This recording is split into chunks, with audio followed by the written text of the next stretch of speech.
dicen, no tiene la razón, pero tampoco dicen en que no tengo la razón.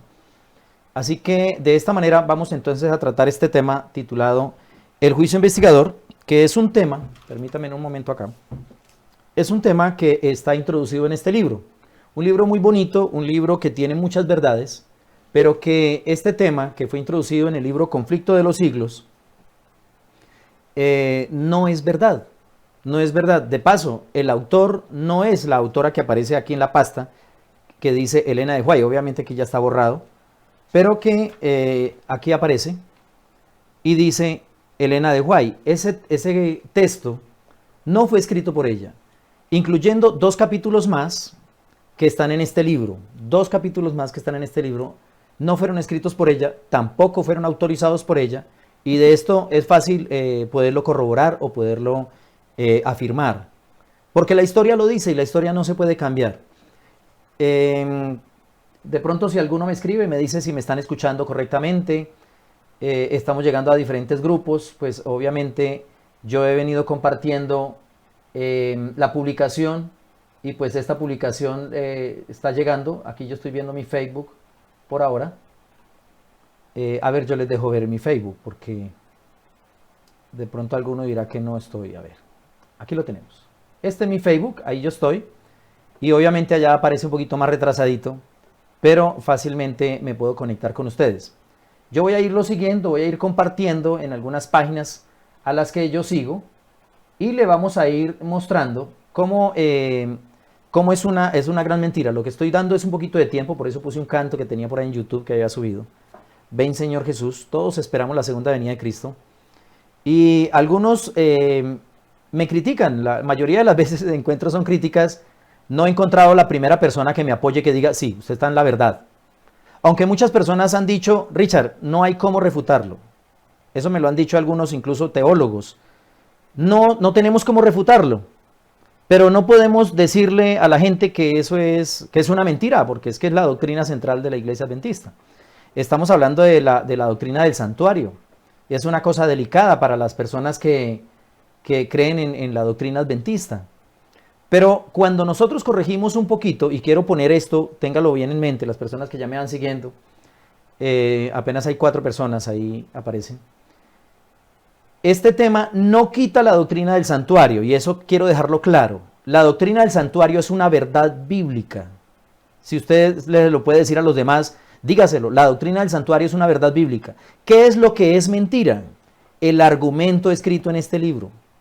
Eso es lo que es una mentira. O la mentira escrita, y lástima que presté el librito, que se llama Cristo en su santuario. Ahorita les voy a mostrar unos aparte porque tengo fotografías del libro que tomé para poderlo traer a ustedes. El libro Cristo en su santuario, todo es el argumento escrito por el mismo autor del capítulo 29 de este libro.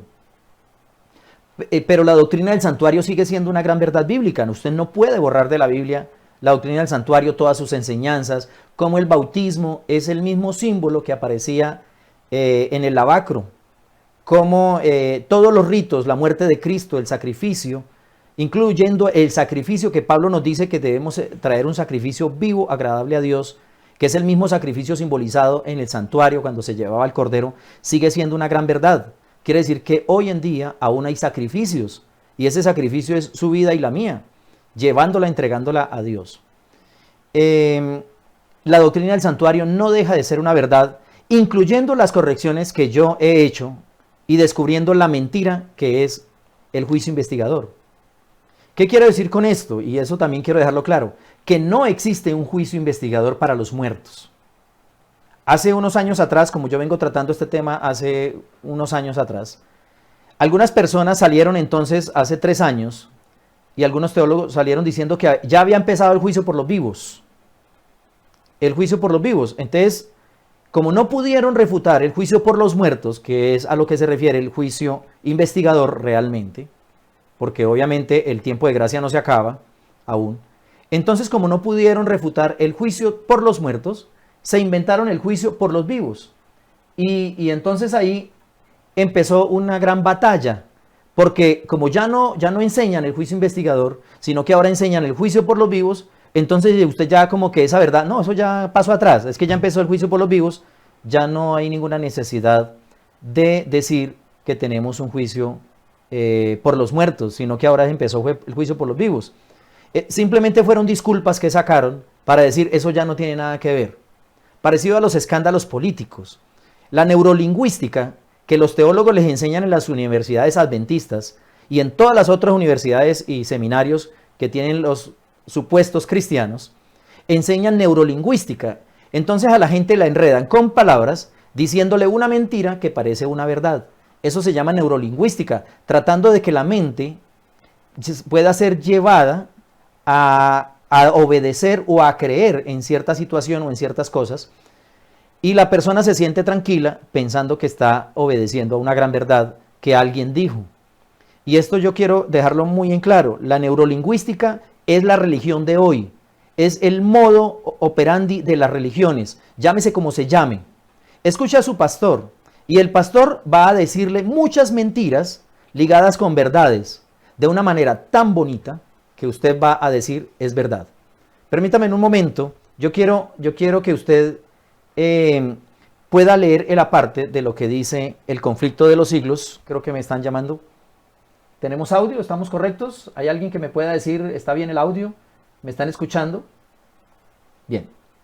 Aquí en estudio yo veo que todo funciona, pero pues no sé afuera en la transmisión cómo estará. Pero bien, muchas gracias de todas maneras por avisarme. Sí, tenemos audio, perdón. Amor. No.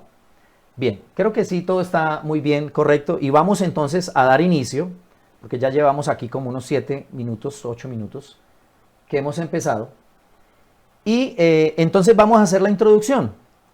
La introducción vamos a basarla en el libro. ¿Qué dice el libro? Yo acá tengo un pantallazo donde ustedes van a poder leer lo que dice el libro en el capítulo 29 del juicio investigador, del libro Conflicto de los Siglos.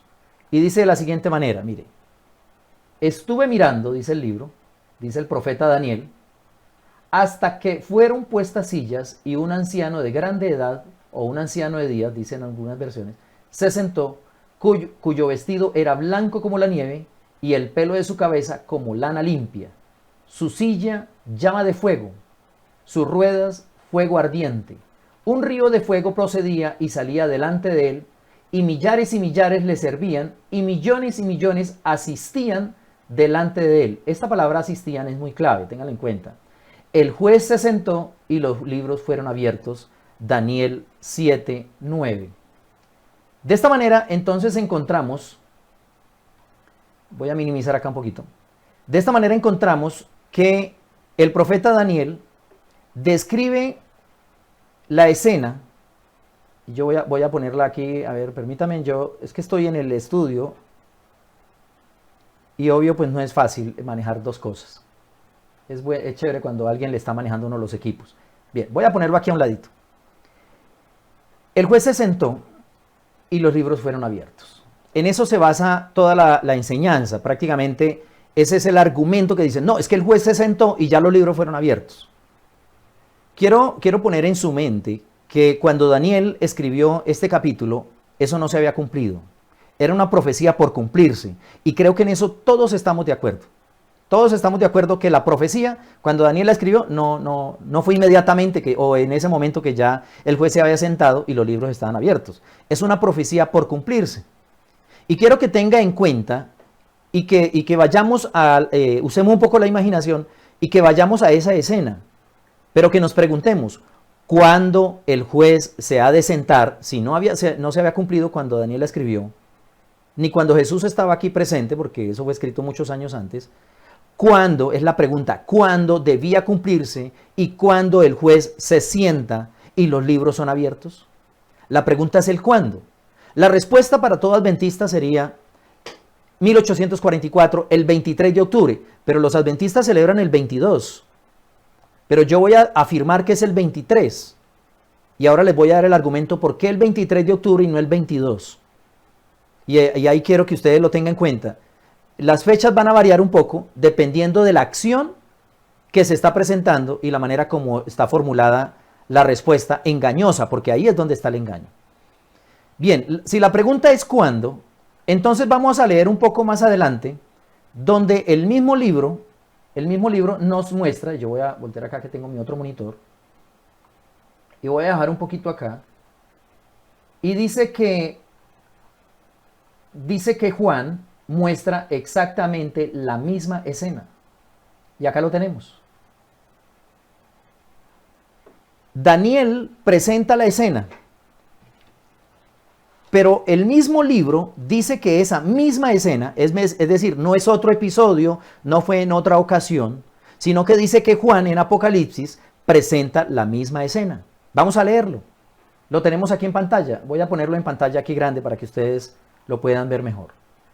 Los libros del cielo, en los cuales están consignados los nombres y actos de los hombres, determinarán los fallos del juicio.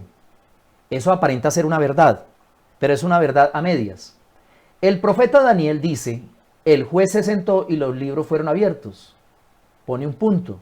San Juan, describiendo, ¿y cuál es ese Juan? Pues Juan el apóstol, el que escribió Apocalipsis o el libro de Revelación, describiendo la misma escena en el Apocalipsis, agrega, y otro libro fue abierto, el cual es la vida, el cual es el libro de la vida, y fueron juzgados los muertos por las cosas que estaban escritas en los libros según sus obras.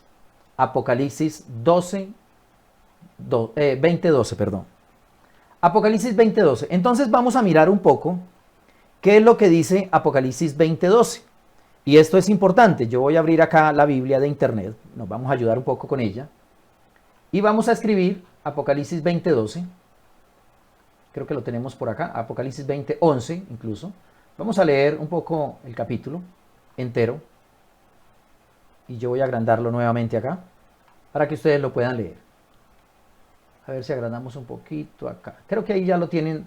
Y vamos a leer entonces un poco de Apocalipsis 20:12. Yo voy a empezar, y ese es el argumento en donde se basa la Iglesia Adventista para sostener que sí existe un juicio investigador.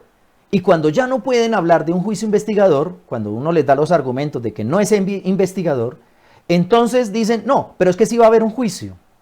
Entonces hagamos un alto. Yo quiero que usted, amigo adventista, que entienda un asunto. Y vamos a ir acá. Entienda esto por un momento. Sí existe un juicio. La Iglesia Adventista tiene dos formas de enseñar la doctrina. Una es, y es el que todo el mundo conoce, es estos libros. A ver, los tengo al revés, por acá. Se llaman las creencias de los adventistas del séptimo día, las 27 enseñanzas, y las 28 enseñanzas o creencias que llaman. Es el mismo libro, solo que ya cuando sacaron esta nueva edición, agregaron una doctrina más o una enseñanza más que pone en tela de juicio muchas cosas. Pero estos dos libros son el mismo.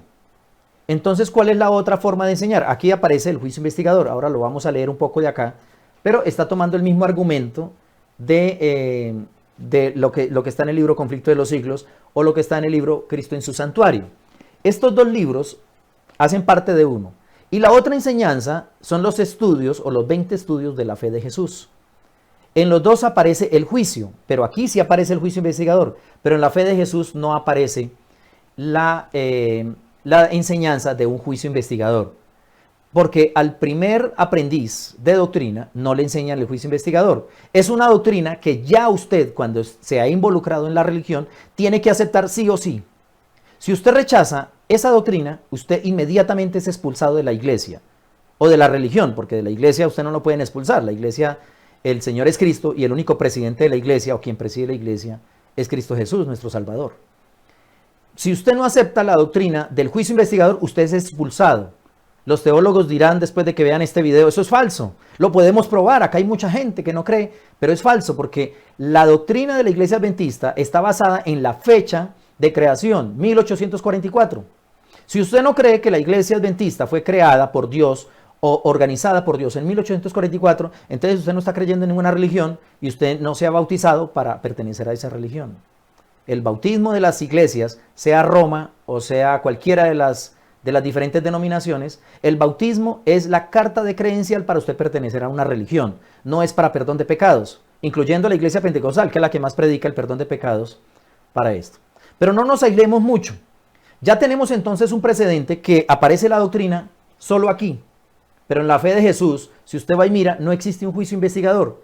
Escasamente en la parte de atrás de la hojita, allá abajito ponen juicio investigador y hacen un breve resumen de la enseñanza de un juicio investigador. Volvamos entonces a lo que Juan está diciendo y a lo que Daniel está diciendo y hagamos un paralelo. Si nosotros vamos a Daniel, pues como que no nos quedan evidencias cuándo es que el juez se sienta y los libros son abiertos. Pero cuando vamos a Apocalipsis, y volvamos nuevamente a lo que teníamos de Apocalipsis, Apocalipsis 12, aquí lo voy a poner, usted lee que es la misma escena. ¿Cómo es posible que sean la misma escena? Si vamos a Apocalipsis, volvamos aquí entonces, volvamos aquí. Si vamos aquí, usted está leyendo qué escena se está presentando en Apocalipsis 20. En Apocalipsis 20 se está presentando los 1000 años. Y si usted lee los 1000 años, usted está viendo aquí otra vez la palabra tronos, que es otra palabra clave dentro de la doctrina. Y entonces dice, y vi tronos y se sentaron sobre ellos los que recibieron la facultad de juzgar, y vi las almas de los decapitados por causa del testimonio, es decir, gente que le habían quitado la cabeza o que habían matado, y los habían matado por la palabra de Dios, los habían matado por el testimonio de Cristo y por la palabra de Dios, los que no habían adorado a la bestia ni a su imagen, y que no recibieron la marca en sus frentes y en sus manos, y vivieron y reinaron con Cristo 1000 años. Resulta que cuando el apóstol Juan describe, este título no iba acá, obviamente en los escritos originales, no aparecen de esa manera. Entonces, cuando usted mira el asunto, usted dice, permítame un momento, en el milenio la gente no está en la tierra. Y las almas de los decapitados están presentes frente al Señor, porque obvio ya tenían cabeza, ya les había puesto la cabeza a Cristo, es decir, ya los habían resucitado, porque está hablando de que los muertos que resucitaron o que se levantaron es la primera resurrección. Perdón. Aquí no hay un argumento válido. Si usted le da ese texto a algún adventista, algún evangélico, algún teólogo, sea de la religión que sea, incluyendo los teólogos de la iglesia adventista, y usted le dice, léame este texto, cópieselo sin este título, cópieselo. Y le dice, perdón, ¿cuándo? Y la palabra clave ahí es, ¿cuándo sucede eso? Y entonces, cuando ellos leen el capítulo, y lo leen de arriba a abajo, todo el capítulo esto, le van a decir, eso sucede después de la venida de Cristo. Inicia después de la venida de Cristo. Y usted le dice, venga, perdón, pero es que acá está diciendo que se sentó el juez y vi a los muertos grandes y pequeños de pie ante Dios. Y entonces usted pregúntele, ¿dónde están esos grandes y pequeños? ¿Están en la tierra o están en el cielo? El teólogo fácilmente le va a decir que están en el cielo porque ya fueron resucitados, ya la primera resurrección pasó, porque el milenio inicia con la segunda venida de Cristo. Desde ahí se empiezan a contar los 1000 años. Entonces, la persona sin saber que usted lo que quiere es hacerle una pregunta capciosa, esa persona le va a asegurar que no puede existir esta escena antes de la segunda venida de Cristo, que estos muertos grandes y pequeños no están en la tierra, sino que ya están en el cielo y ellos han recibido la facultad de juzgar y que los que fueron juzgados son las personas, las muertas que quedaron en la tierra por no haber obedecido al Señor y que durante esos 1000 años el juicio se va a llevar en el cielo por los justos, con los justos, hacia o en contra de los muertos impíos o los impenitentes que fallecieron. Ahí está una gran clave. Apenas empezamos a leer el libro, y ya encontramos la primera cuestión que no nos cuadra. No nos cuadra esta cuestión, para nada nos está cuadrando. Voy a incluirlo acá para que lo puedan tener ahí a la mano, o yo lo pueda tener a la mano. Entonces empezamos apenas a leer la primera parte del argumento, y estamos aquí arriba diciendo que Daniel dice que los libros fueron abiertos, pero que más abajo, usted cuando lo lee, no se da cuenta que arriba dice que empezó en 1844, y ahorita lo voy a leer, pero abajo dice que es la misma escena, y cuando usted va a la Biblia se da cuenta que es en el milenio o posterior al milenio. Ese es un gran argumento para decir que es una gran mentira. De esta manera, entonces, vamos un poco avanzando. Espero que ustedes me estén entendiendo el argumento que estoy diciendo. Porque si no lo está entendiendo, diga, mire, no lo estoy entendiendo, escríbame. O si de pronto tiene algo que decir, usted dice, no, usted está mintiendo.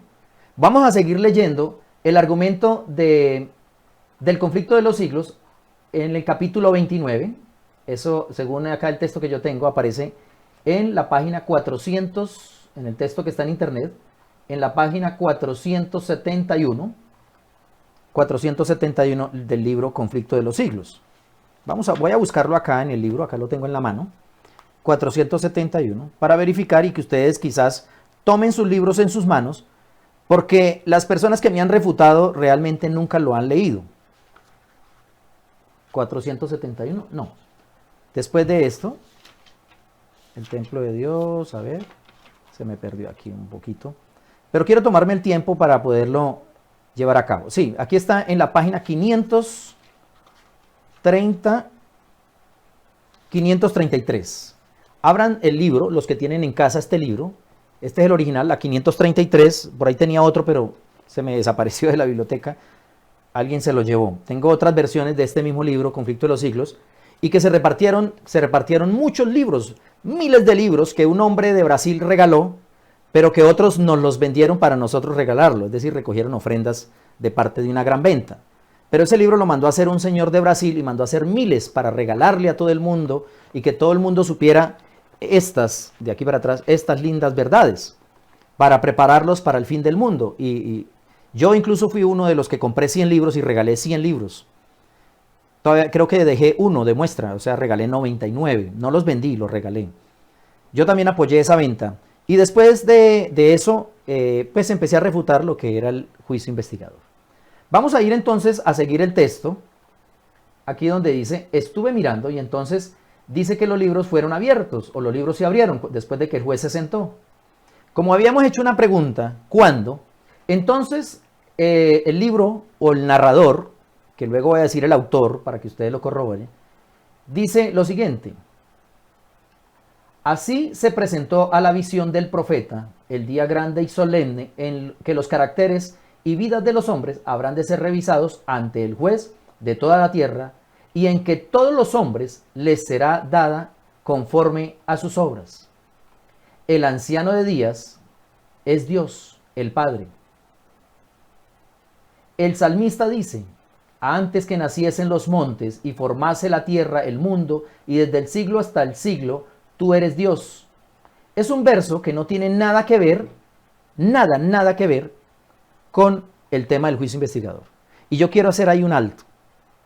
Lo más terrible de este libro, no sé si sueno grosero, pero ahí me parece lo más asqueroso, y no porque lo sea asqueroso, sino que lo que hizo el autor o los editores del libro, es colocar varios versos bonitos, textos de la Biblia, y meterlos, introducirlos entre una frase y otra, o entre una idea y otra. Eso es lo asqueroso, el texto no. Porque está diciendo una gran verdad. ¿Quién es Dios? Pues Dios es el Padre. Dios es nuestro creador. Eso no tiene nada de asqueroso, eso es una gran verdad. Pero asqueroso es que el autor haya puesto citas que no tienen nada que ver y lo pone de forma poética, y ahí es donde está la neurolingüística, que no es algo nuevo, es decir, no es la nueva era, es la vieja era. Y entonces introduce un verso bíblico y usted dice, ¡ay, tan lindo! Dijo una gran verdad. Pero usted está diciendo la verdad, es decir, está aceptando la verdad del texto bíblico, pero no se ha dado cuenta que atrás le están mintiendo. Es decir, si usted, y haga un ejercicio, por favor, usted que es adventista, usted que cree en esta doctrina, usted que acepta y pelea por esa doctrina y me llama a mí loco y me insulta y a veces echan groserías, porque yo tengo ahí textos de personas que han hecho groserías o me han bloqueado. ¿Usted qué dice creer en los libros de Elena de White? Porque este aparece aquí en la pasta que es de ella. Este texto no es de ella. ¿Usted qué dice creer en esto? Haga el ejercicio. Quítele todas las citas bíblicas al argumento y vuelva y lea el texto. Y entonces va a encontrar solo mentiras. Las únicas verdades dichas son los textos bíblicos. De resto, todo el argumento es una mentira. Y es la manera como enredan a la gente para creer en algo que usted no debería creer. Y ahora, más adelante, les voy a decir también por qué no debería creer. Si a mí se me olvida decirlo, obviamente yo solo voy a dedicar hoy 1 hora, porque voy a dedicar más tiempo más adelante. Voy a empezar a hacer varias transmisiones de lo mismo, varios videos. Usted me puede preguntar, oiga, usted dijo que lo iba a decir, pero nunca lo dijo. Entonces, por favor, recuérdemelo. Pero aquí entonces, si saltamos el texto, donde dice que el Señor es el Padre, vamos a ir a otro. Él es el autor. Obvio, Él es el autor de todo ser y de toda la ley. Eso es verdad. ¿Quién debe prescindir en el juicio o presidir en el juicio? Es decir, Él es el presidente de ese juicio. Pero aquí vuelve y ponen otro texto bíblico. Y hay millares y millares y millones, dice, de los santos ángeles como ministros y testigos están presentes, perdón que no les estaba dejando leer a ustedes, y millares y millares y millones de santos ángeles como ministros y testigos están presentes en este gran tribunal. Ahora, ¿dónde dice que estamos en frente de un gran tribunal? ¿Dónde dice que son los ángeles? Si vamos a Apocalipsis, usted encuentra que hay un gran juicio, porque es el único que lo dice, el único que podría hablar de los ángeles dentro de un juicio. No dice que hayan unos ángeles. La palabra ángeles no aparece en el texto. Aparece que los que están presentes, y aquí lo dice más atrás, dice que ellos recibieron la facultad de juzgar. Lo dice Apocalipsis. Daniel no lo menciona. Así que no puede ser al texto de Daniel al que se está haciendo alusión. Tiene que ser al texto de Apocalipsis, donde diga que millares y millares y millones le sirven, porque el texto que lo dice es el texto de Apocalipsis, donde habla de millares y millones que le sirven a Dios. Y entonces seguimos con el tema. Dice, y vi que con las nubes del cielo venía uno como hijo de hombre, y vino hasta el anciano de días. Este es Cristo. Quiere decir que Cristo debe estar en el cielo, y el anciano de días es corroborado que es el Padre. Eso es Dios el Padre, no podemos negarlo. Esa es una gran verdad. Y lo hicieron acercarse delante de él. ¿Delante de quién se acercó? Cristo, el Hijo, como hijo de hombre, se acercó delante del Padre. Quiere decir que está el Padre y está el Hijo juntos. Y le fue dado dominio y gloria y reino, para que todos los pueblos, naciones y lenguas le sirvieran.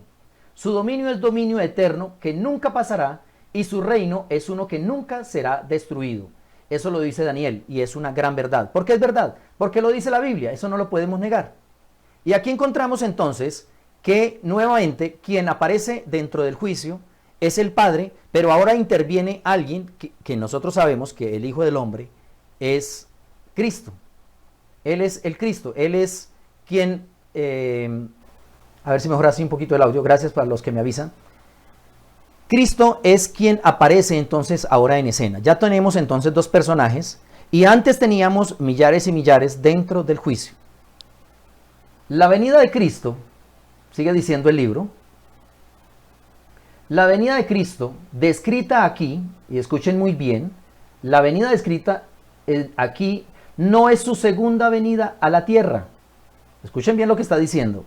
Está corrigiendo a Daniel, el escritor.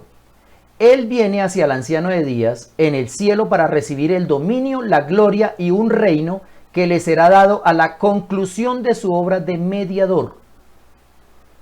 ¿Están escuchando ustedes? Ahora, ¿en qué parte Daniel o en qué parte Apocalipsis describe que Cristo recibe el dominio y la gloria mucho tiempo antes de que le sea entregada, sino que es a la conclusión de su obra de mediador? Entonces tendríamos que preguntarnos, ¿cuándo concluye la obra de mediador? ¿Están entendiendo el párrafo? El escritor, quien diseñó esta mentira, que yo llamo mentira, dice que no es la venida de Cristo. Y yo estoy de acuerdo que esa no es la venida de Cristo. Y que fue al anciano de días. Y entonces dice el texto que fue para recibir el dominio, la gloria y un reino que le será dado a la conclusión de su obra de mediación. Bueno, yo difiero y lo voy a llamar una mentira, pero también más adelante lo voy a probar. Ya he dejado varias cosas en el tintero, pero les adelanto, el libro El deseado de todas las gentes, escrito por Elena de White, dice que cuando Cristo reciba, y lo está hablando en el futuro, es decir, que cuando ella vivió y lo escribió, si usted le cree a Elena de White, léase el último capítulo de El deseo de toda la gente, si lo tiene a la mano. Luego, no tengo no tengo el texto acá. Dice el último capítulo que cuando Cristo vaya a recibir el dominio y la gloria y el reino, le será dada una corona. Y esto solo sucede cuando Él venza a los impíos después que la tierra nueva haya descendido y los impíos hayan atacado. Quiere decir la guerra del Armagedón. Es después, es decir, es la tercera venida a la tierra.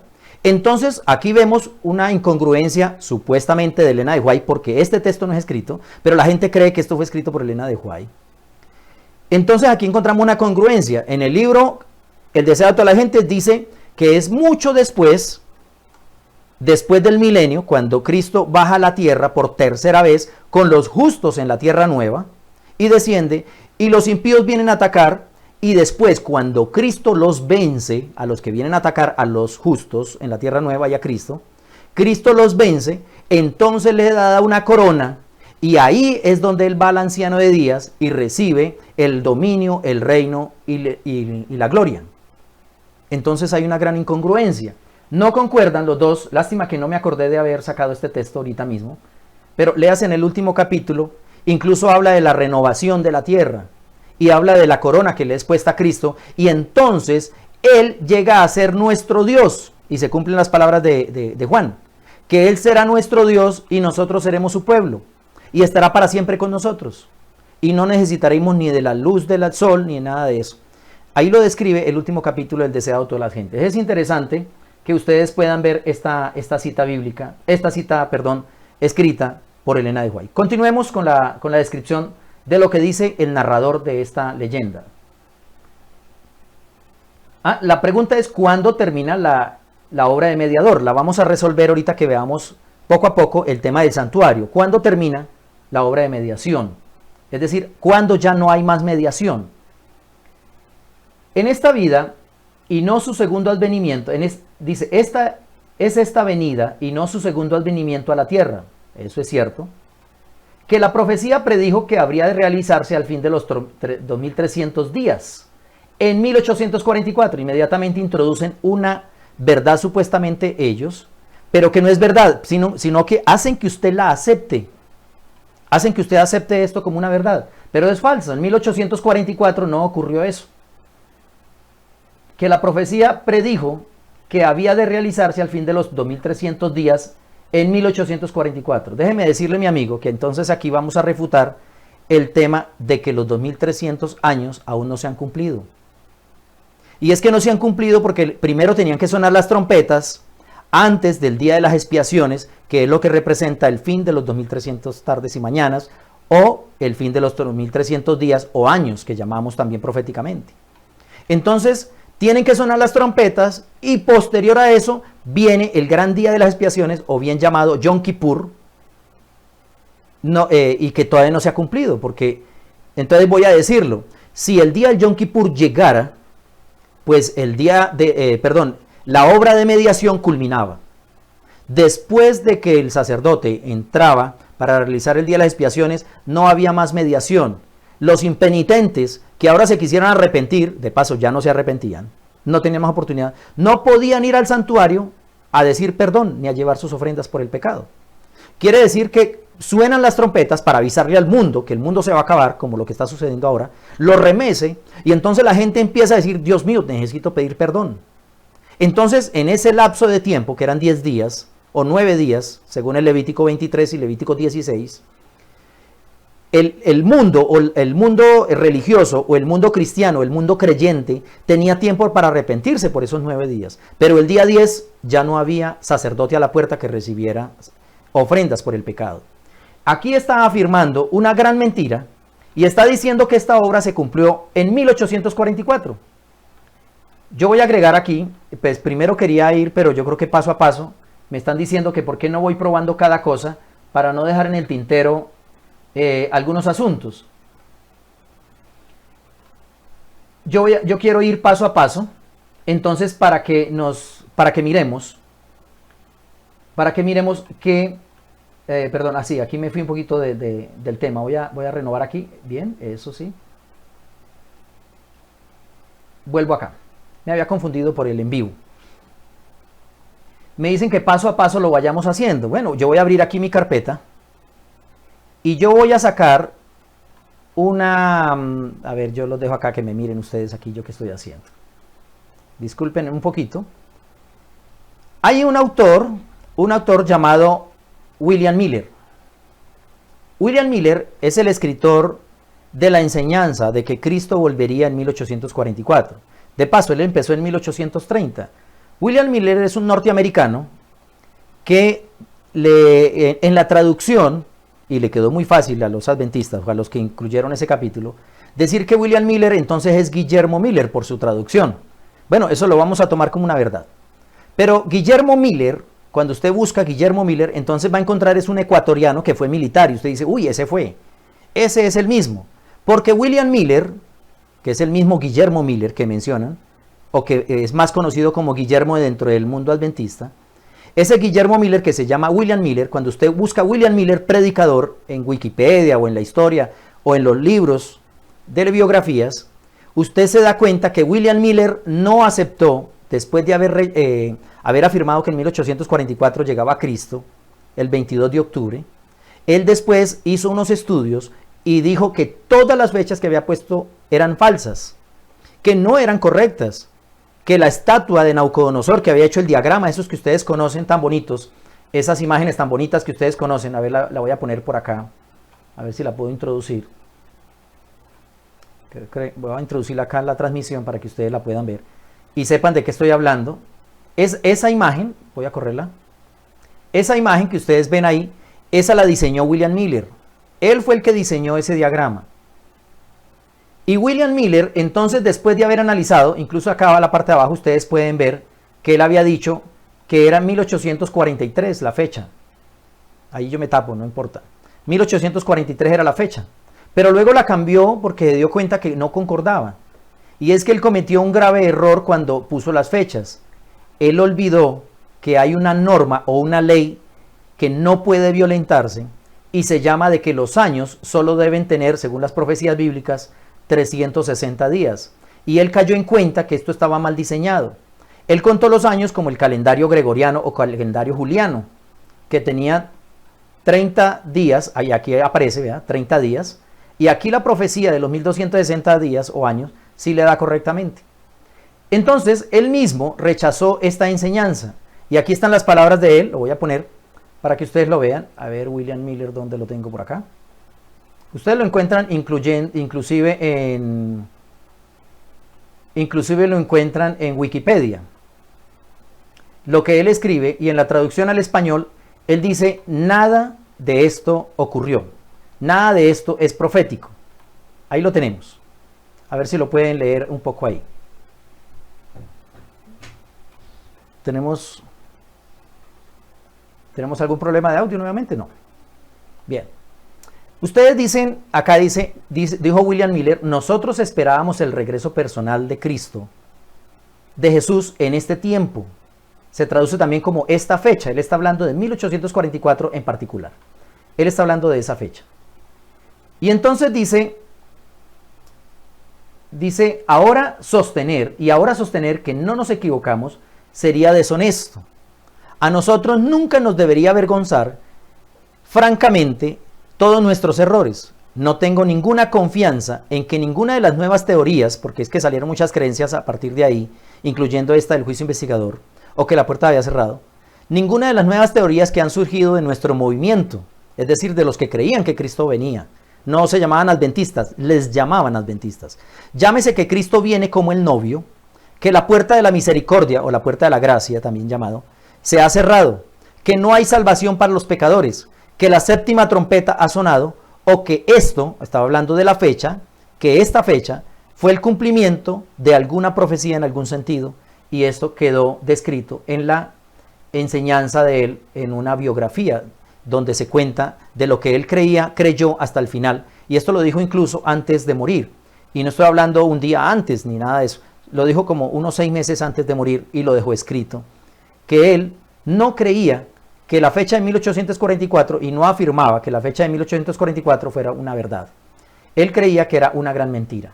Por eso, aquí la fecha de 1844, el mismo autor de la fecha de 1844, William Miller, reniega de la fecha y dice que no es un acontecimiento, bíblico, que no es un acontecimiento profético. No es verdad que sea profético. Entonces van varios apuntes de lo que podemos decir acerca de este asunto. Bien, vamos a continuar para no ir dejando cosas en el tintero. Entonces aclaramos que la fecha de 1844, el mismo William Miller la pone en entredicho. ¿Por qué? Porque la forma como fueron contados los días no fue correcta. Fueron contados por años. Resulta que el calendario juliano agregó los 5 años 5 días a cada año, porque antes tenía 360, y le agregó 5 para 365, tal como lo conocemos hoy con el calendario gregoriano, y se inventó el año bisiesto, que tiene 366. Esos 5 días y cada 4 años un día más, pues sencillamente hizo que cambiara toda la historia.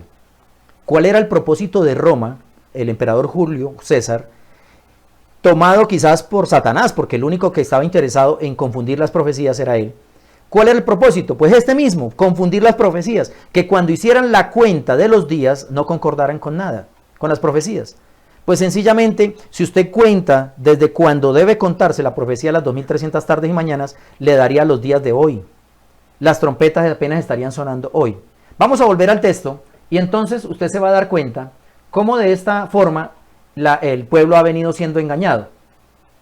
Sigue diciendo el narrador: acompañado por ángeles celestiales, nuestro gran sumo sacerdote entra en el lugar santísimo. Lo está describiendo de una manera muy poética. Y allí, en la presencia de Dios, es decir, el Padre, da principio a los últimos actos de su ministerio en beneficio del hombre. Y aquí ahorita voy a aclarar algo. ¿En beneficio de cuáles hombres? Sería la pregunta. ¿Y cuándo es que entra al lugar santísimo? A saber, cumplir la obra de juicio, del juicio, escuche bien, y hacer, acá hay una obra, y esta es una verdad, la obra de juicio y hacer la expiación por todos aquellos que resulten tener derecho a ella. Permítame en un momento, por favor. Aquí yo quiero aclarar algo del texto. Voy a ver si los puedo ver los dos. No. Bueno, aquí dice, da principio a los últimos actos de su ministerio y hacer la obra de juicio y hacer expiación por todos aquellos que resulten tener derecho a ella. ¿Cómo saber que yo tengo derecho a la obra de expiación? ¿Cómo yo puedo saber, o cómo alguien puede saber que alguien tiene derecho a la expiación? Pues bien, este argumento no lo explica, pero dice que se hace un juicio previo, pero Cristo ya está en el santuario, ya entró al lugar santísimo según esta leyenda. Pero allá es donde se da cuenta si tiene derecho a la expiación. Pues resulta que los únicos que tienen derecho a la expiación son las personas creyentes que confesaron sus pecados.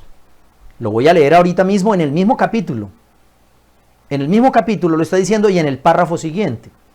Entonces, vamos a leer un poco y se va a dar cuenta quiénes participaban de ese día. ¿Quiénes participaban de ese día? En el día de la expiación o en el día que Cristo entre al lugar santísimo. No demos por hecho que haya entrado, por favor, hasta ahorita. Muchos dicen, no, es que ya entró. No, espere un poquito, vamos a estudiar.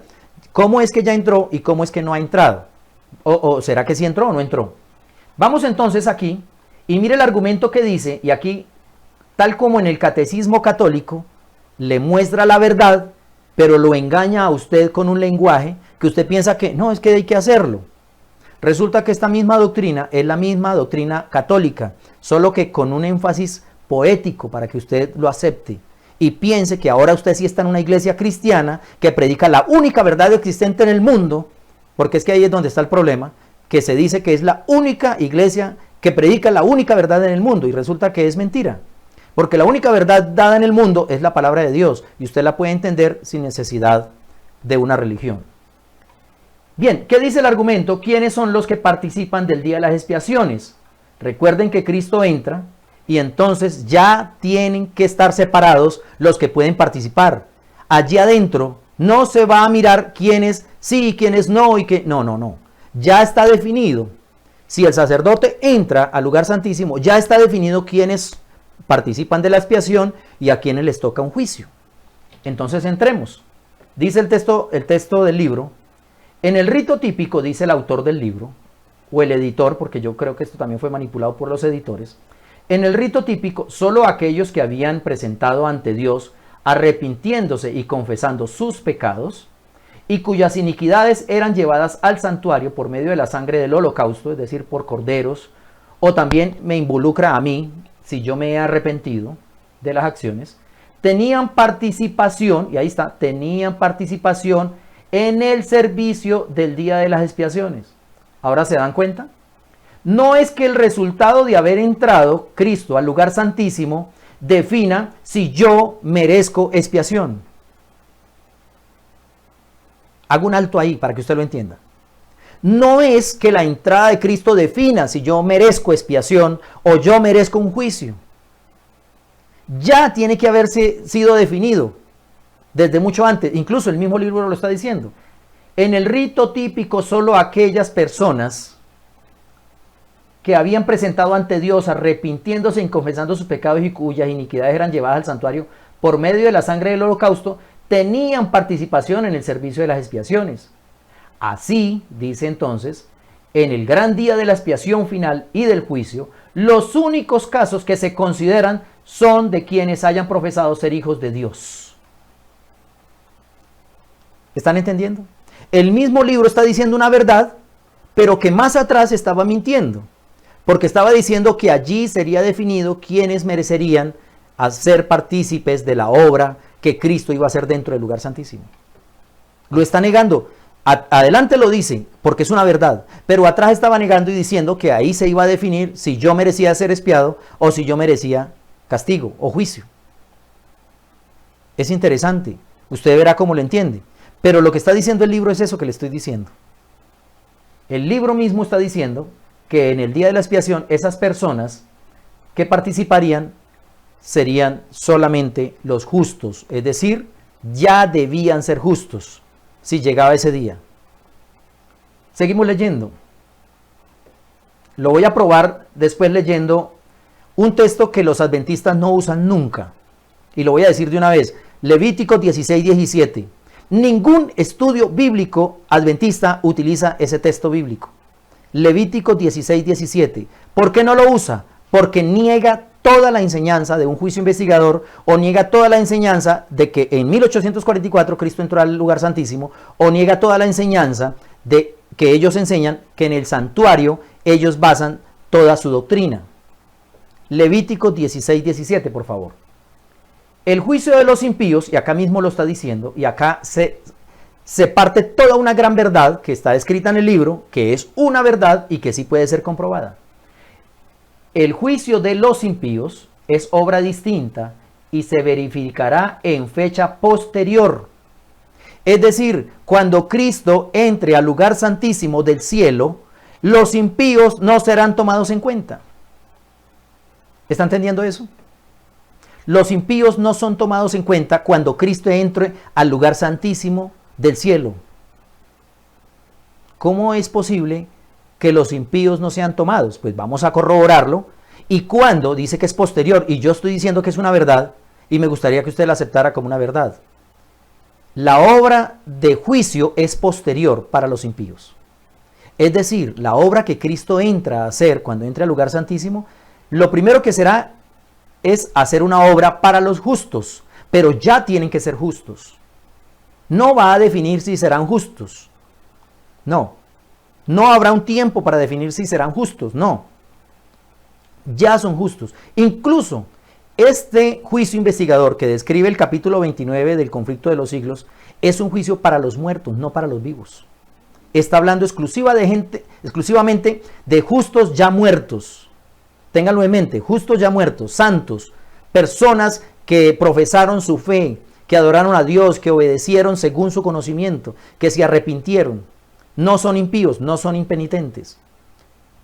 Eso tiene que quedar muy claro. La obra que Cristo va a hacer cuando entre al lugar santísimo será esa. Vamos a mirar y a seguir corroborando que Cristo aún no ha entrado al lugar santísimo. Seguimos leyendo entonces aquí, y creo que lo pueden leer ahí. El juicio de los impíos es obra distinta y se verificará en fecha posterior. Es el tiempo de que el juicio comience de la casa, que el juicio comience de la casa de Dios. Y si primero comienza por nosotros, dice Pedro, ¿qué será el fin de aquellos que no obedezcan al Evangelio? Aquí el apóstol Pedro se está involucrando con los impíos. Está invitando a que la gente se arrepienta. Y él se cuenta con ellos. La casa empieza por nosotros, arrepintámonos. Ahora, ¿qué diferencia hay entre que yo me arrepienta y entonces me juzguen por haberme arrepentido? ¿O será que yo me arrepiento precisamente para escaparme de que yo tenga un juicio? ¿Cómo lo entiende usted? Lo podemos corroborar con la Biblia también. Creo que me perdí un poco acá, se me fue. Bien, lo tenía separado. Los libros, y miren este otro argumento, hablando del tema, usted ya tenía que ser justo, quiere decir que usted ya tenía que haberse arrepentido. Volvamos nuevamente aquí. Los libros del cielo, y este es el argumento pesado que tiene esta leyenda, los libros del cielo en los cuales están consignados los nombres y actos de los hombres determinarán los fallos del juicio, y el profeta Daniel dice, ¿cuándo dice? Pues lo dice ahí mismo y lo dice también en Apocalipsis, pero ya nos dimos cuenta que lo que dice Apocalipsis Juan no concuerda con lo que dice Daniel, si fuera en 1844 Daniel, pero Juan dice que es después del milenio. No concuerda, pero bueno, vamos a leer lo que dice el autor. Los libros del cielo en los cuales están consignados los nombres y los actos de los hombres determinarán los fallos del juicio. El profeta Daniel dice, el juez se sentó y los libros fueron abiertos. San Juan, describiendo la misma escena, volvimos al párrafo que leímos antes, de Apocalipsis, agrega, y otro libro fue abierto, el cual es el de la vida, y fueron juzgados los muertos por las cosas en ellas escritas en los libros según sus obras.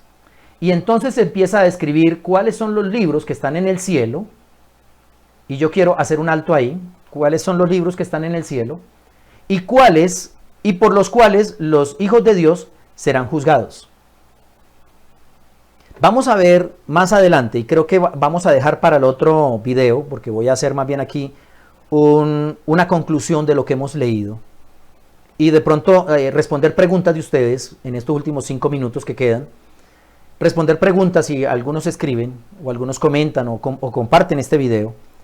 ¿Por qué en los libros? ¿Qué es lo que hay en los libros?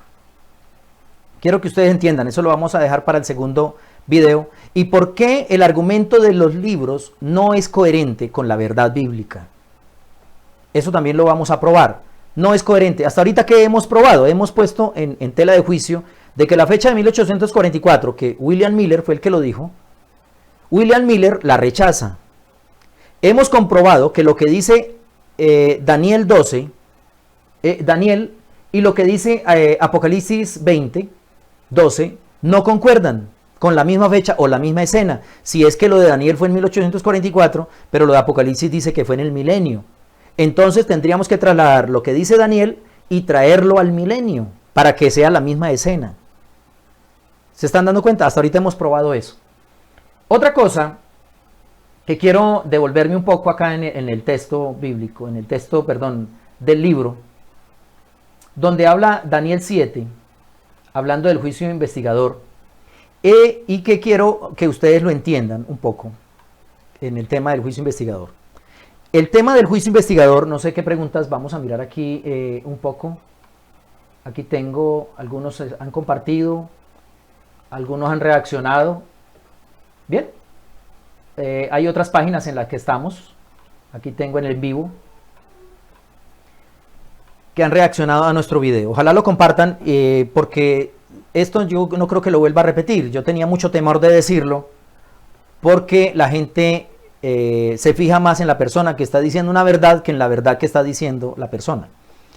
Y tenía temores por eso, porque he recibido mucho rechazo desde hace unos años atrás, hace unos 8 años más o menos, que he empezado ese gran rechazo por decir la verdad. Y ha sido tan grande que obviamente eso me ha perjudicado. Hasta mentalmente uno dice, pues me quedé sin amigos, me quedé sin nadie, hasta la misma familia rechazándolo a uno. conocidos, personas que uno no conoce, lo insultan. Y por eso tenía temor. Así que me gustaría que usted lo compartiera con otras personas para que escuchen.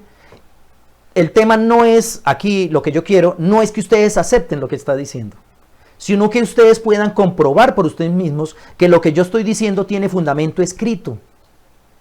Entonces voy a seguir adelante con otra prueba, una prueba fehaciente. Yo dije al principio que este capítulo que está escrito, el capítulo 29 del libro Conflicto de los Siglos, aquí aparece el capítulo 29, lo ven ahí bien, no fue escrito por Elena de White, porque es que está en un libro que dice haber sido escrito por Elena de White. De paso quiero contarles, y para esto voy a dedicar estos 5 minutos que restan. Aquí me está avisando que quedan ya 2, pero voy a tomarme un poco, unos 5. Quería solo hacerlo de 1 hora esta transmisión, para no cansarlos a ustedes. Algunos me están diciendo que está muy buena, pero que esperemos otro poquito. Quiero decirles que este libro contiene 4 capítulos que no fueron escritos por Elena de White. 4 capítulos que no fueron escritos por Elena de White. Vamos a ir al apéndice, vamos a ir donde están los capítulos, ¿cómo se llama eso? Al índice. Y en el índice aparecen los nombres de los capítulos. Y 4 de esos capítulos no fueron escritos por Elena de White. Hay uno en particular, y digo en particular porque ese capítulo sí fue escrito por sí fue autorizado por Elena de White. Y se llama El despertar en España. Este capítulo, ustedes lo pueden buscar, busquen por favor la historia del libro Conflicto de los Siglos, sus inicios. Este libro no era así de gordo. Este libro es un compendio de varios libros, pero no era así de gordo. Y en el comienzo, si ustedes pueden encontrar la historia de este libro, y es que no lo encuentro acá, El despertar en España, quiero mostrárselo a ustedes dónde está. El despertar en España es el capítulo 13. El capítulo 13, espero que lo puedan leer ahí. A ver, acá. Despertar en España está en la página 252 de este libro. Aquí abajito. Despertar en España, 252. Ahí aparece. No fue escrito por ella, fue escrito por unos hermanos, HH y DD, creo que es el nombre. Ahorita se me fue la paloma. Lo tengo escrito en el Facebook donde he venido compartiendo.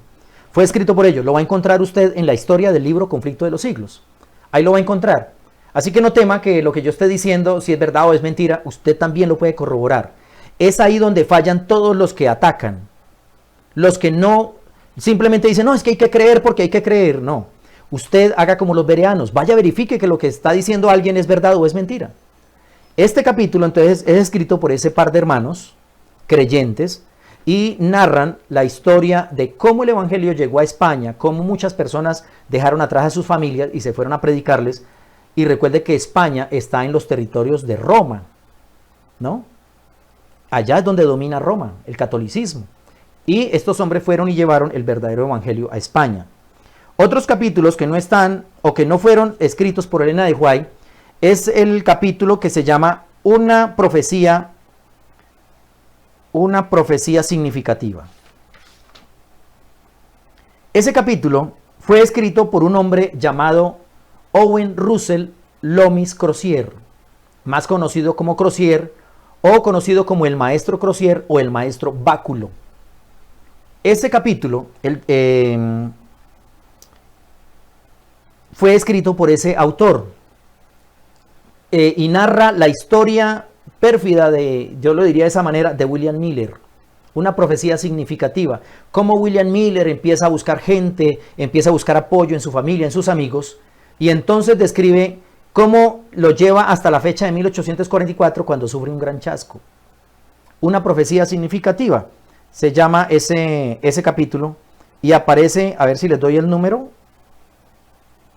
No, es que no tengo acá exactamente. Es el capítulo 19 y está en la página 363.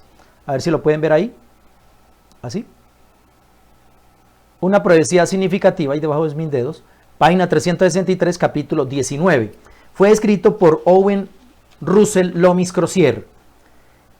Y fue escrito posterior a sus años. Este hombre murió en 1840, Bueno, murió 6 años antes de Elena de White. Murió 6 años antes de Elena de White. Y otro capítulo que fue escrito por Owen Russell Loomis Crozier fue El juicio investigador. Él también es el autor del juicio investigador, capítulo 29. Está en la página 533 de este libro. Es una copia como de original. Pues siempre se ha presentado las tapas rojas o vino tintos. Ese capítulo fue escrito por él. Y el otro capítulo que fue escrito por él fue el capítulo 24. Está en la página 461. También escrito por el maestro Báculo. Y hay una cosa que yo quiero decirle y por qué yo empecé a dudar de los escritos de Owen Russell. El libro Cristo en su santuario, el libro chiquito, que es así como así de pequeñito, Cristo en su santuario, también fue escrito por él. Todo es el argumento de él, solo que los editores tomaron toda esa escritura que nunca debió haber salido a la luz, como nunca debió haber salido a la luz esto, más el manual de iglesia, nunca debió haber salido a la luz. Los escritores, el escritor de esto nunca debió haberlo quemado. Se llama J.N. Lowborough. Él debió haberlo quemado porque él mismo dijo que eso nunca debió haber salido a la luz, ni ser regla de fe para nadie. Y Loomis Crozier, ¿por qué tomé yo la iniciativa de estudiar un poquito sobre los capítulos de él y encontrar que lo que enseñaba era falso? Porque resulta que este señor era masón. Él aparece en el libro Cristo en su santuario en la página 6, 7 y 8. Voy a buscarlo rápidamente para mostrarle a ustedes. Loomis Crozier. En la página 6, 7 y 8, voy a ponerla acá. Voy a correrlo aquí. Permítanme un momento, yo les ayudo o yo les guío aquí para que ustedes lo vean. En estas páginas del libro Cristo en su santuario, la verdad acerca del santuario, la página 7, 8, 9 y 10 aparece el nombre de Loomis Crozier o de Crozier. Aquí aparece Hiram Edson, que vivía en Nueva York. Él es el que narra, porque esto fue con ayuda de Hiram Edson, que realmente yo lo llamo el gran mentiroso, porque fue él quien se empeñó en hablar de esto. Mira, aquí aparece el nombre. Un maestro O.R.L. Crozier, Owen Russell Loomis Crozier. De paso, ustedes deben de acordarse en quién es Russell. ¿Han escuchado de Tazer Russell? El creador de los Testigos de Jehová. Este maestro, tal como Tazer, eran masones. Él no era maestro de música, no era maestro carpintero, no era maestro albañil, no era maestro de escuela. Este señor era maestro masón. Y ahí entonces empieza la intriga. ¿Quién era el tal maestro Crozier? Que es más conocido Crozier porque le ponen Crozier. Y aquí nuevamente dice, el resultado de estos escritos, ¿de cuáles? Pues de todo lo que tiene que ver con el juicio investigador, de la doctrina del santuario, de 1844. El resultado de estos escritos fue registrado por Crozier y publicado primero en el Die Down, en un periódico en circulación en 1846. Esto es falso. Porque la primera vez que Crozier hizo una publicación fue en 1846.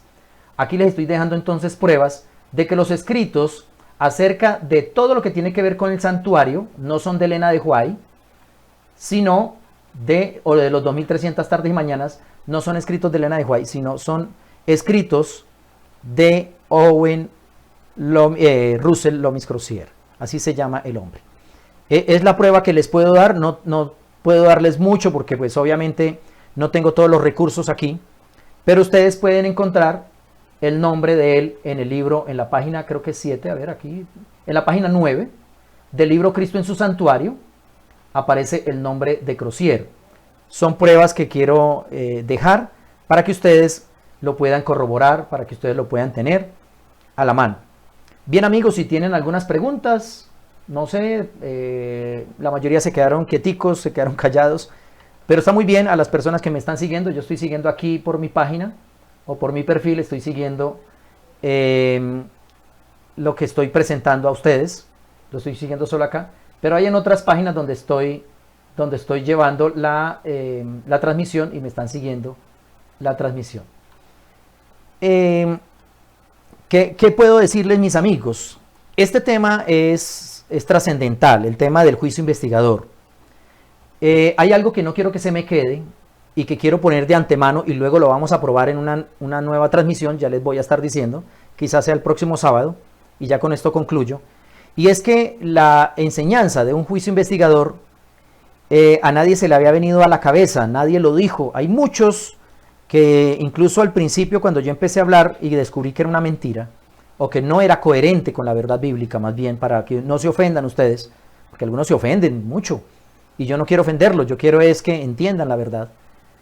Esta enseñanza es la misma enseñanza del purgatorio de la Iglesia Católica.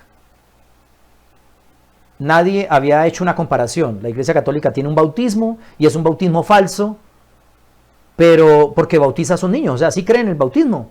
Y predica Juan el Bautista y predica que los apóstoles bautizaron, pero la Iglesia Católica nunca bautiza adultos, bautiza niños. A pesar de que lo haya hecho con algunos adultos, lo que ellos quieren es simplemente afiliar la gente a la religión, tal cual como las denominaciones.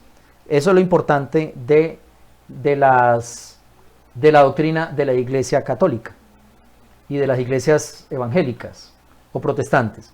Yo tengo aquí a la mano parte del catecismo y también tengo el catecismo explicado del padre Gaspar Astete, lo voy a poner acá, donde precisamente presenta partes del purgatorio y me quedé en las preguntas.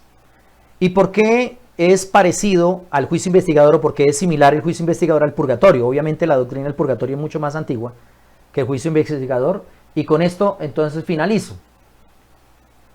El padre Astete hace algunas preguntas, o le hacen algunas preguntas y él contesta. Yo busqué la palabra purgatorio acá, dentro del organigrama que él tiene de preguntas, y entonces busqué, dice, respuesta, porque le habían hecho una pregunta. Los que no van al cielo, al infierno, dice, los que no van al cielo, al infierno, ¿todos van inmediatamente al cielo? Le hacen esa pregunta, porque ni los católicos saben qué es el purgatorio. Y el señor Astete, Gaspar, lo llaman padre, no quisiera llamarlo padre, pero pues la gente lo llama padre, Astete, y usted puede conseguir este catecismo en una librería católica, incluso por ahí en la calle a veces lo venden la gente que lo saca para la calle, piensan que no tiene ningún valor, pero es muy valioso, porque el catecismo le muestra a usted la verdad y le dice que usted está engañado, que usted está engañado. Ahí dice que las imágenes se crearon por hacerle plata a la Iglesia Católica, pero la gente piensa que las imágenes son representaciones muy sagradas que deben adorar, pero ahí lo dice el mismo padre Astete. Y él responde, los que mueren en gracia de Dios, los que le preguntan si van al cielo, pero él dice, los que mueren en gracia de Dios, pero no han satisfecho la pena temporal debida por el pecado, van al purgatorio. La Iglesia Católica en sus doctrinas no enseña que nadie se va al cielo. Pero los católicos, es decir, la montonera, casi todos, el 99.99.99, dicen que sí, una persona se murió, ay, se fue para el cielo. Pero la Iglesia Católica no enseña que la gente se va para el cielo, que eso es falso. Pero le enseñan los sacerdotes de manera individual. Yo cuando digo la Iglesia Católica es porque sus dogmas, sus creencias no enseñan que la gente se va para el cielo, pero que los católicos, incluyendo sacerdotes, enseñan que la gente se va para el cielo. Dicen, uy, ahorita este fulanito se nos fue para el cielo, vamos a orarle, vamos a hacerle porque se fue para el cielo. Pero Gaspar Astete, basado en las doctrinas o dogmas de la Iglesia Católica, responde que no, que la gente se va al purgatorio, los santos, los que no han satisfecho la pena temporal debida por el pecado, van al purgatorio, donde son privados de la vista de Dios, son purificados por la pena del fuego y otras para poder entrar al cielo. Entonces aquí encontramos una gran respuesta de este señor que dice que no se van para el cielo. Otra, haciendo en estado de gracia lo que se demanda este fin. Es que la pregunta como fue traducida pues no se ve bien. Incluso mire, ustedes pueden ver que acá la palabra I aparece como una I latina, pero debería ser una Y. Y a los que no por satisfacer en esta vida van al purgatorio, ¿nosotros los podemos socorrer y ayudar? El Padre responde, sí, con las mismas obras con que podemos satisfacer. Resulta que entonces nadie satisface porque todos se van al purgatorio. ¿Qué es el purgatorio? No es un lugar. El purgatorio no es un lugar. Algunos católicos que han escrito libros, han escrito que es un lugar y entonces confunden a la gente, pero ¿cómo así? La misma Iglesia Católica en sus dogmas dicen que no es un lugar, pero los católicos predican que sí es un lugar. No, no es un lugar, es un estado, tal como en el juicio investigador la gente muere y espera a ser juzgado o a ser expiado las penas. Entonces es importante que usted entienda eso. Creo que me estoy extendiendo un poquito más de la hora, pero bueno, yo soy el dueño de mi transmisión. Los que se aburren se van y los que les gusta se quedan. Vamos, me perdonan, pero pues ya casi terminamos. Quiero dejar este argumento antes de despedirme y decir que en la próxima publicación de video que haga en vivo voy a aclarar otras cosas. Entonces quiero dejar esto como base para la próxima. Otra pregunta que le hacen, y entonces dice, por cada vez que se recen los actos de fe, 7 años, 7 cuarentenas aplicables por las almas del purgatorio. Un decreto que sacaron en 1756 y uno de los papas, creo que fue el Papa Gregorio XIV, sacó y promulgó una ley. Todos los que oren tendrán 7 años por cada vez que recen los actos de fe. Entonces promulgó ese decreto. Pues es una falsedad, obviamente, que está. Estoy hablando de las enseñanzas de la Iglesia Católica, todas son mentiras. La Iglesia del Cielo está hablando de cuáles son la pregunta. ¿Cuáles son las diferentes partes de la iglesia? Es decir, ¿dónde hay gente? Porque ni la misma Iglesia Católica presenta que la organización ni la catedral son la iglesia, sino que es la gente. Pero la gente tomó de común la palabra iglesia y piensan que todo eso es la iglesia. Ay, la iglesia no hace, ¿no? Los que no hacen son los dirigentes o la organización. Pero la iglesia sí hace, porque la iglesia es usted y la iglesia somos nosotros. La iglesia sí hace. Además, la iglesia no son los infieles, son los fieles. Le hacen una pregunta, ¿cuáles son las diferentes partes de la iglesia? ¿Dónde está la iglesia? La respuesta, según las doctrinas de la Iglesia Católica y el Padre Astete en su catecismo, dice, está la iglesia del cielo. Es decir, ¿hay unos allá? Sí, porque creemos que Moisés, ellos creen que María, esa sí se fue para el cielo, Elías está en el cielo, Enoc está en el cielo, y los santos, dice la Iglesia Católica. Allá la iglesia del cielo. Los creyentes bíblicos no creemos eso, pero sí sabemos que Moisés, Elías y Moisés se fueron para el cielo, lo mismo que Cristo. Hace parte de la iglesia porque Él es la cabeza. La iglesia del purgatorio. La iglesia del purgatorio son los santos que vivieron en santidad, pero que les falta ser ¿qué? Purificados para que un día, es decir, no se fueron para el cielo, un día, no dice cuándo, se vayan para el cielo. Y la iglesia de la tierra, que es los que estamos aquí esperando vivos la venida de Cristo. Ellos enseñan que hay 3 partes de la iglesia: la que está en el cielo, la que está en el purgatorio y los que están en la tierra, y obviamente eso se refiere a los vivos. Los otros son los impíos, esos no hacen parte de la iglesia, dice la Iglesia Católica. Vamos a ver otra pregunta que hace aquí. Y la pregunta dice, ¿cómo se hace esta comunicación con las ánimas del purgatorio? Uy, ¿cómo así? Ánimas, pues significa animado. La palabra ánima no es una persona muerta entonces, porque sigue viva. Pero como ellos enseñan una mentira, pues aquí está. Nosotros los creyentes no creemos que las personas que mueren saben, conocen, sienten o piensan o tienen acciones. Dicen ellos, por las buenas obras que ofrecemos a Dios por el alivio y descanso de las almas del purgatorio y que Dios recibe en satisfacción por la pena temporal que ellas deben. De esta manera, entonces, queda probado que la Iglesia Católica predica un purgatorio y que a estas personas se les hace un proceso, se les purga, y la palabra purgar, expiar, son la misma. Y con esto voy a concluir. ¿Están entendiendo? La palabra purgar y expiar son la misma. Los adventistas, por el argumento que le han enseñado, piensan que expiar es que el Señor está revisando libros, nos está espiando, nos está mirando, nos está pillando por un huequito o con una lupa, y a eso le creen que esa es la obra de Dios en el cielo, o que Cristo está espiando. No, espiar es purificar, limpiar, lavar, vestir con vestiduras blancas, dar paso a la entrada del cielo, porque en las parábolas dice que tenemos que entrar limpios, no podemos entrar con nuestros vestidos ni colocárnoslo ahí porque sí. La palabra espiar significa eso. Entonces, basados en esto, vamos a dejar para la próxima transmisión, y le doy agradecimientos a las personas que estuvieron pendientes de esta transmisión y a las que se unan. Espero sus críticas, espero sus preguntas, no importa si me refutan alguna cosa o me ofenden, díganlo.